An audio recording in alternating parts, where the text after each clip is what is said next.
The first time my son-in-law looked me in the eyes and called me just an old woman, I smiled like it didn't hurt. But inside, something shattered. My name is Eleanor. I'm 62 years old, and for most of my life, I built everything from nothing. 28 years ago, I started a small logistics company from a tiny, rented office with one broken desk and a second-hand computer. I worked nights, skipped vacations, and missed birthdays just to keep the company alive. Today, that company is worth millions, but nobody knew I owned it, not even my daughter's husband. You see, after my husband passed away, I stopped caring about titles. I stopped wearing expensive clothes. I traded designer bags for simple sweaters and quiet mornings. I wanted peace, not attention. And honestly, I liked seeing who people really were when they thought I had nothing. That's how I discovered who Daniel truly was. Daniel married my daughter, Sophie, 2 years earlier. In the beginning, he seemed charming, smart, ambitious, the kind of man who always knew exactly what to say. Sophie adored him, and after losing her father so young, so I welcomed him into our family. I helped them buy their first house. I even used my connections to help Daniel get a management position at my company. Of course, he didn't know it was mine. Officially, I was only listed as a silent shareholder. The public face of the company was another executive team I trusted deeply. I stayed hidden because I preferred it that way. At first, Daniel treated me respectfully. But the moment he started earning more money, everything changed. Little comments became insults. You wouldn't understand modern business. You're from a different generation. You should let younger people handle important decisions.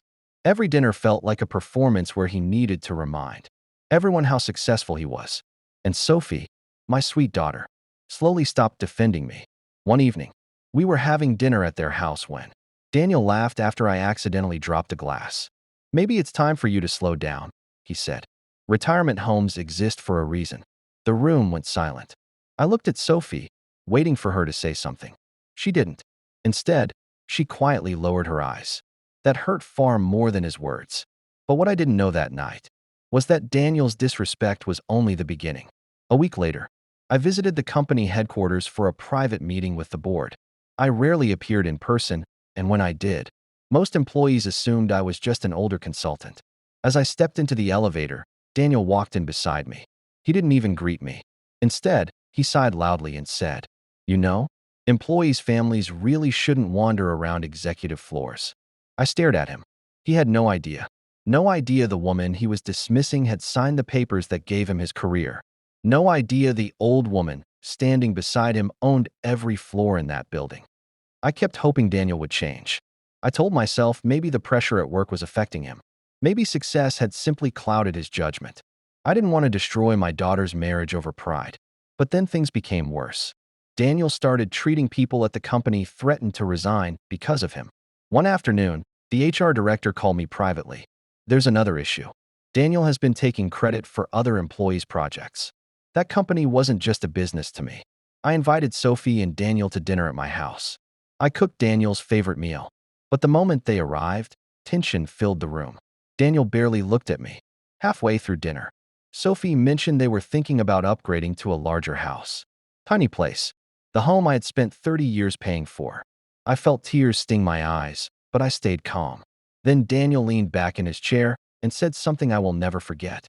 "Honestly, Eleanor, people who never reach real success shouldn't give advice to ambitious people." The room froze. Sophie whispered, "Daniel." But he kept going. "You've lived a very average life." "That's fine. Average life." I looked around the room. At the photographs on the wall.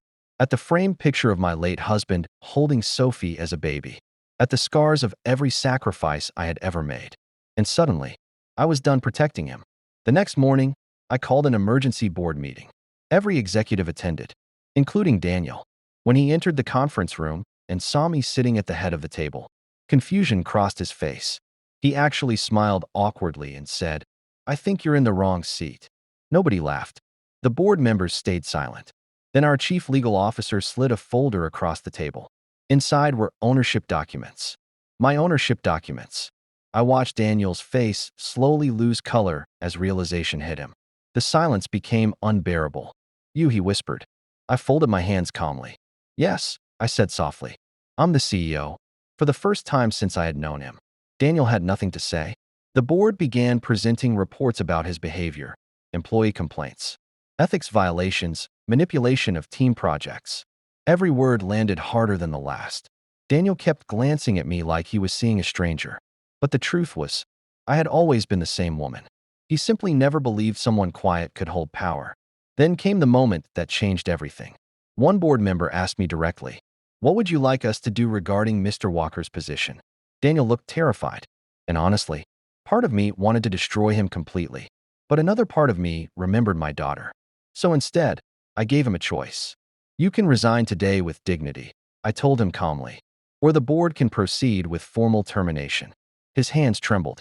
For once, the confident man who mocked everyone had disappeared, and in his place stood someone exposed by his own arrogance. Daniel resigned that same afternoon. By evening, the story had spread throughout the company. Not because I wanted revenge, but because truth has a way of revealing itself. Sophie came to my house later that night, crying harder than I had ever seen before.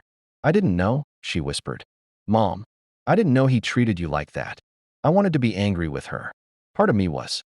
But when I looked at my daughter sitting there broken and ashamed, I saw a woman who had ignored red flags because she wanted to believe in love. And honestly, haven't we all done that at some point? She told me Daniel blamed stress. He blamed pressure. He blamed insecurity. But deep down, we both knew the truth. Power hadn't changed him. Power had revealed him. Over the next few months, Sophie separated from him. Slowly, she started rebuilding her confidence and repairing our relationship. As for me, I finally stepped into the public role I had hidden from for years. Not because I needed recognition, but because I realized something important.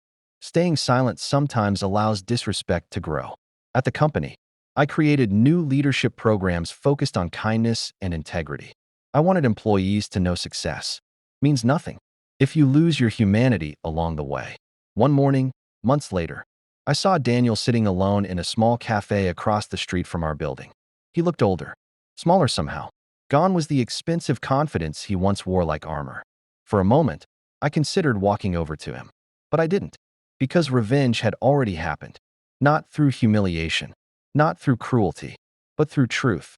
He spent years treating people like they were beneath him, only to discover the person he respected least had been standing above him the entire time. And honestly, that realization hurt him more than anything I could have said. These days, my life is quieter again. I spend more time gardening, reading, traveling with Sophie. Peace returned to our family slowly, like sunlight after a storm. But sometimes I still think about everything that happened. And I've learned something important. Never underestimate quiet people. Some of us carry entire empires behind soft voices. And the people who treat others like nobodies often reveal exactly who they are inside. Because real success isn't about titles, money, or power. It's about how you treat people when you think they have nothing to offer you. That is the lesson Daniel learned too late.